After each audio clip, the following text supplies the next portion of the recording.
Hello बच्चों। तो आज हम पढ़ने वाले हैं रेस्पिरेशन प्लांट्स का एक बहुत important topic that is ETS. ETS usually बच्चों को डिफिकल्ट जाता है, कैसे कॉम्प्लेक्सेस के नाम याद रखने, क्या क्या करना है, वो आज हम पढ़ने वाले हैं। देखते हैं क्या है ईटीएस। This is ETS. इसके दो तीन नाम है, etc electron transport chain, ETS electron transport system और टर्मिनल ऑक्सीडेशन। लेट्स सी क्या होता है इसमें। अगर आपको याद होगा, ग्लाइकोलिसिस क्रेब्स साइकिल के बाद ये थर्ड बड़ा साइकिल या सो कॉल्ड पाथवे है इस चैप्टर का। जो भी NADH2 FADH2 हमें बाकी दोनों प्रोसेसेस में मिलता है, वो यहां पर आके ATP यानी एनर्जी बनता है। याद रखो, ATP is the currency of the cell, यानी ATP सेल का पैसा है। Similarly NADH2 is the gold. Gold क्यों कह रहा हूं? बिकॉज गोल्ड आज पैसा नहीं है, बट अगर आप उसको एनकैश कराओगे तो उससे आपको पैसा मिल सकता है। सिमिलरली NADH2 जो है वो ग्लाइकोलिसिस और क्रेब्स साइकिल में मिलता है, बट वो ETS में जाके पैसा बनेगा यानी ATP बनेगा। एक NADH2 से 3 ATP बनता है, whereas एक FADH2 जो हमारा सिल्वर है वो 2 ATP बनाएगा। कैसे क्या बनाता है वो हम देखते हैं। ETS, ETC और terminal oxidation, it is the last step of aerobic respiration. पूरे प्रोसेस का लास्ट स्टेप है, इसी में हमको मैक्सिमम एनर्जी मिलता है। ठीक है। F1 particle is the site of ETS।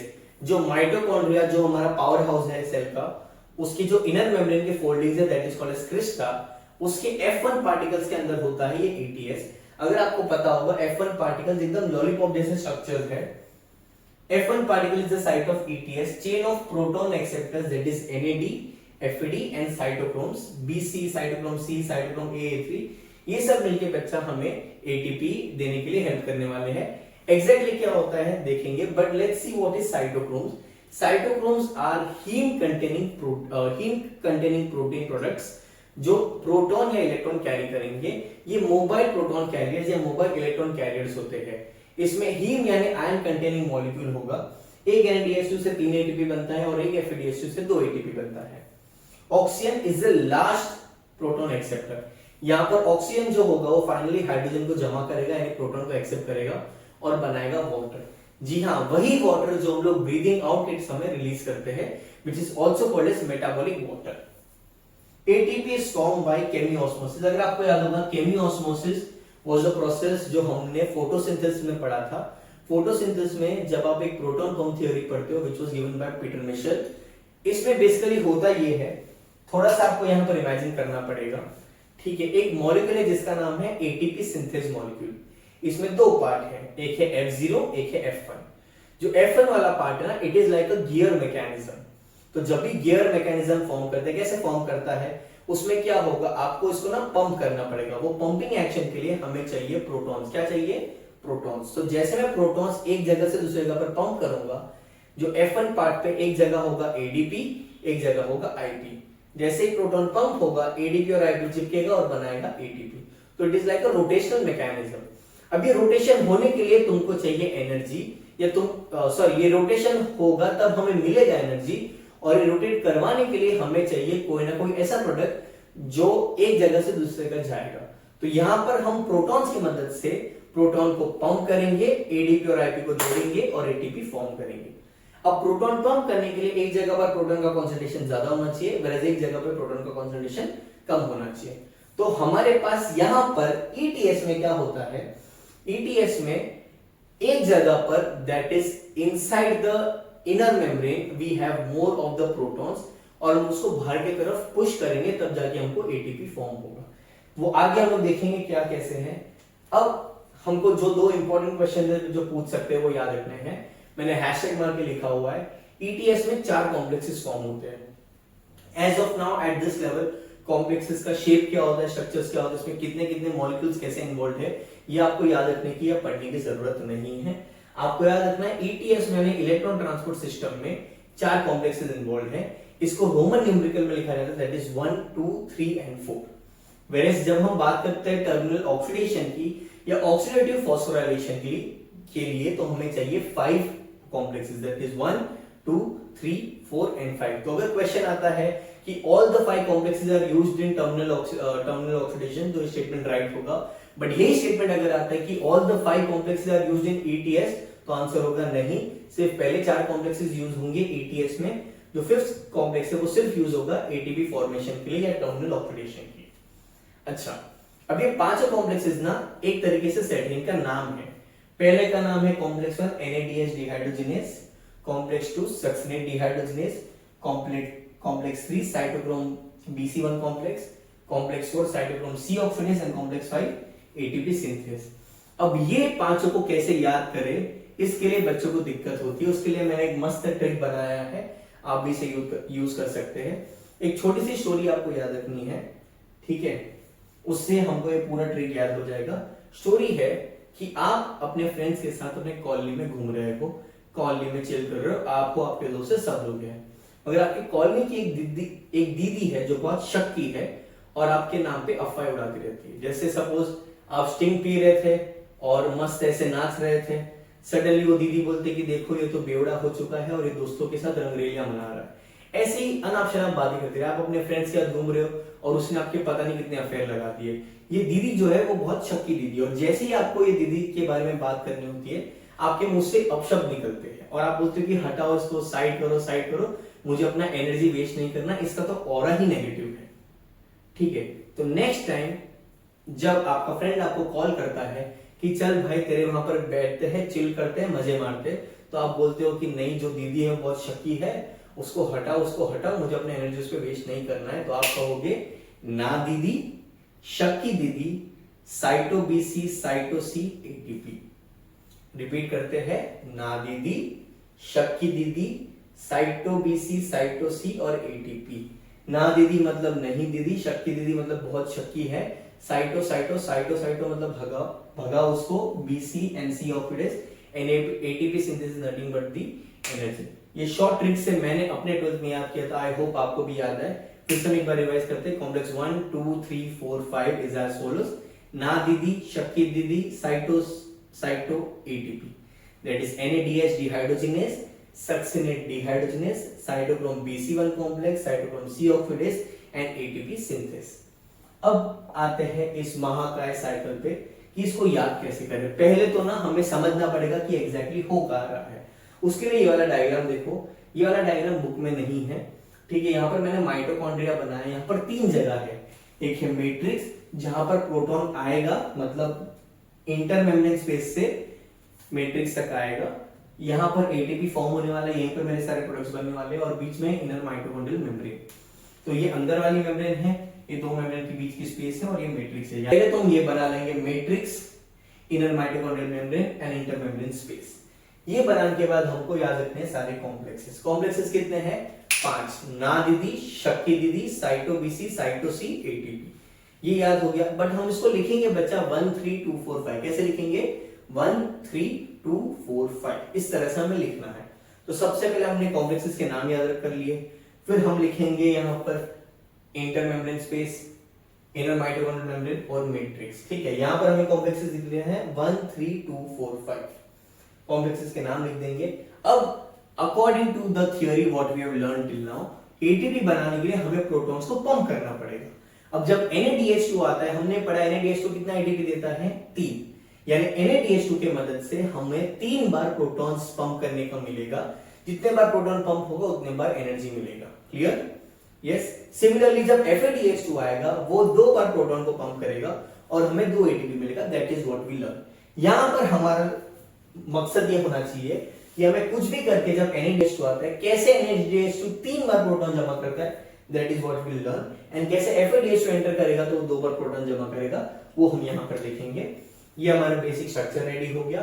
Complex 1 that is NADH dehydrogenase में आएगा NADH, that is NADH plus H plus, वो इलेक्ट्रॉन्स को देगा FMN को, NAD बन के बाहर निकल जाएगा। What is FMN? FMN is flavin mononucleotide. क्या है? Flavin mononucleotide. वो अपना बच्चा इलेक्ट्रॉन देगा FeS को। FeS क्या है? आयन सल्फर कंपाउंड है, बहुत इंपॉर्टेंट है। आयन सल्फर बहुत बार आपको नजर आएगा।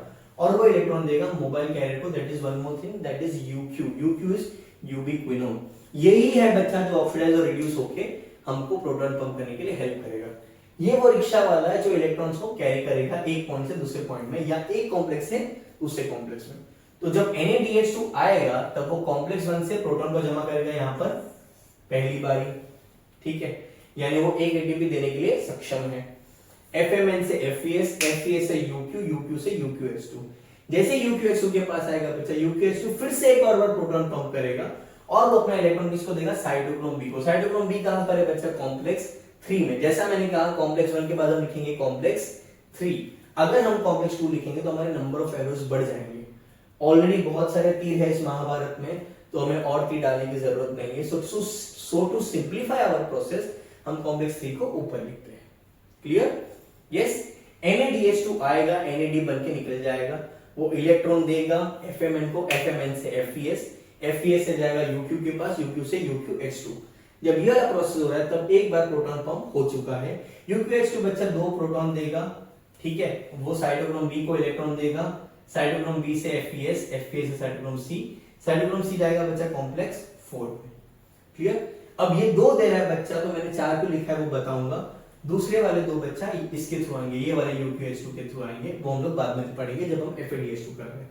फिलहाल NADH2 जब आया तो यहां पर एक बार प्रोटॉन पंप हुआ है, यहां पर एक बार प्रोटॉन पंप हुआ है। थर्ड बार प्रोटॉन पंप कहां होगा बच्चा, दैट इज कॉम्प्लेक्स 4 में। साइटोक्रोम C यहां से आया था, यहां से बच्चा हो जाएगा कॉम्प्लेक्स 4 में, that is cytochrome C oxidase. Cytochrome C oxidase या कॉम्प्लेक्स 4 जो है बच्चा, that is the only complex जो कॉपर कंटेनिंग मॉलिक्यूल है। बाकी सब में आयन सल्फर है, यहां आयन सल्फर है, यहां आयन सल्फर है, यहां आयन सल्फर है, बस यहां पर कॉपर कंटेनिंग मॉलिक्यूल है।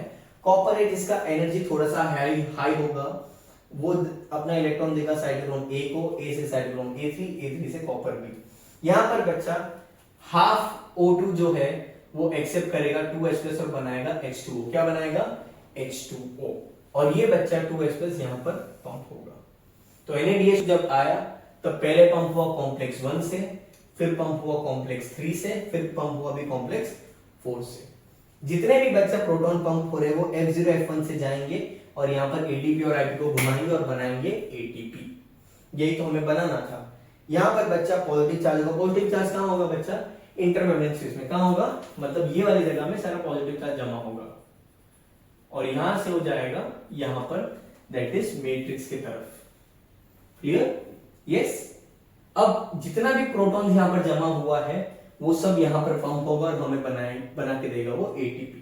NADH2 जब आएगा कॉम्प्लेक्स 1 से FMN, FMN से FES, at the same time वो प्रोटॉन पंप करेगा। पहला ATP रेडी होने वाला है, FES से UQ, UQ से UQH2, UQH2 से 2 एरो निकलेंगे, इलेक्ट्रॉन वाला जाएगा कॉम्प्लेक्स 3 के पास, दैट इज साइटोक्रोम B, वहां से FES and cytochrome C1। At the same time UQH2 देगा प्रोटॉन को ये वाले मेम्ब्रेन में, इंटरमेम्ब्रेन स्पेस में। अब साइटोक्रोम C ट्रैवल करेगा कॉम्प्लेक्स 4 के पास, copper A, cytochrome A, A3, copper B, यहाँ पर हाफ O2 और H+ जोड़ेगा, क्या बनाएगा, वाटर। ये है हमारा मेटाबॉलिक वाटर। और इस तरह से बच्चा 3 बार NADH2 में ATP जनरेट करेगा by pumping up the protons.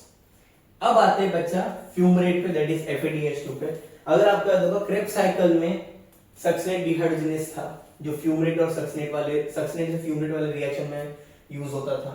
ये देगा इलेक्ट्रॉन अपना FAD को, FAD से FES, FES से UQ, UQ से UQH2, UQH2 से वापस 2 एरो निकलेगा। पहला एरो जाएगा कहां पर, इंटरमेम्ब्रेन स्पेस में, और दूसरा एरो जाएगा साइटोक्रोम B में। तो FADH2 के लिए हमको बस इतना सा पार्ट याद रखना है, दैट्स इट। बस ये वाला पार्ट, बाकी सब तो उसको पहले वाली साइकिल में ही जोड़ना है। यस और नो? सक्सिनेट से फ्यूमरेट बनेगा, FAD से FES, FES से UQ, UQ से UQH2। फिर से UQH2 जैसे 2 एरो बना रहा था, एक जाएगा साइटोक्रोम B के पास, एक जाएगा यहाँ पर। इस तरह से बच्चा यहाँ से 2H आया, यहाँ से 2H और ये 4H हुआ। तो सक्सिनेट और फ्यूमरेट वाले रिएक्शन से, यानी सक्सिनेट डिहाइड्रोजनेज कॉम्प्लेक्स 2 में FAD जब आएगा तब वो पहला पंप करेगा कॉम्प्लेक्स 2 के पास, फिर वो पंप करेगा साइटोक्रोम C से copper A, cytochrome A, cytochrome A3 वाला, कॉपर B वाला सेकंड टाइम। तो FADH2 से मुझे मिलता है 2 बार ATP, whereas NADH2 से मुझे मिलेगा 3 बार ATP। इस तरह से हम लोग पूरा ETS समझते हैं। I hope this is clear. थोड़ा सा बच्चा डिफिकल्ट है, बट आई वुड सजेस्ट आप पहले नाम याद रखो, फिर देखो प्रोसेस कहाँ हो रहा है, फिर NADH2 से समझो कि हमें 3 बार प्रोटॉन को जमा करना है, तब जाके 3 ATP बनेगा। तो NADH2 आएगा कॉम्प्लेक्स 1 से, FMN, FES, UQ, UQH2, UQH2 से 2 एरो निकालना है। Cytochrome B, FES, FMN, cytochrome C जाएगा कॉम्प्लेक्स 4 में, कॉपर A, A3, कॉपर भी हाफ O2 प्लस H2O बन के निकलेगा, और यहाँ पर सक्सेंट फ्यूम रेट से FAD, FMN, FES, UQ और UQH2 को जोड़ दो, बाकी तो सब सेम ही है। द पॉइंट इज ये साइकिल ना even when I was a student सबसे ज्यादा डिफिकल्ट यही होता था कि इतनी बड़ी चीज को याद कैसे करें। When you break it down it becomes much more easier. आप कॉम्प्लेक्स के नाम याद रखो, और क्या चीजें याद करने वाली है। आयरन सल्फर कंटेनिंग कौन सा है, कॉम्प्लेक्स 1, कॉम्प्लेक्स 2, कॉम्प्लेक्स 3। कॉम्प्लेक्स 4 है वो क्या है, कॉपर कंटेनिंग है। Is this clear. एटीपी सारे कहां बनेंगे, मैट्रिक्स की तरफ। प्रोटॉन कहां ज्यादा होगा, इंटरमेम्ब्रेन स्पेस में। कौन सा पार्ट एसिडिक होगा, intermembrane space. Easy, yes. Significance का बात करें तो फॉर्मेशन ऑफ वाटर होता है, स्टेप वाइज एनर्जी फॉर्मेशन होगा। 38 एटीपी बच्चा यहाँ पर पूरे होते हैं। पूरे ग्लाइकोलिसिस और क्रेब्स साइकिल को मिला के सिर्फ 4 एटीपी बनते हैं, बचे हुए 34 हमको यहाँ मिल रहे हैं। कोई भी पॉइजनस कंपाउंड फॉर्म नहीं होता। और अगर आपको परसेंटेज निकालना है कि ETS से कितने बनते हैं या टर्मिनल ऑक्सीडेशन से कितने मिलते हैं, तो आप 34/38 into 100 करके आपका आंसर निकाल सकते हैं। ये भी क्वेश्चन आ सकता है। तो ये कुछ क्वेश्चन हैं जो इसमें से पूछ सकते हैं। I hope ETS was understood.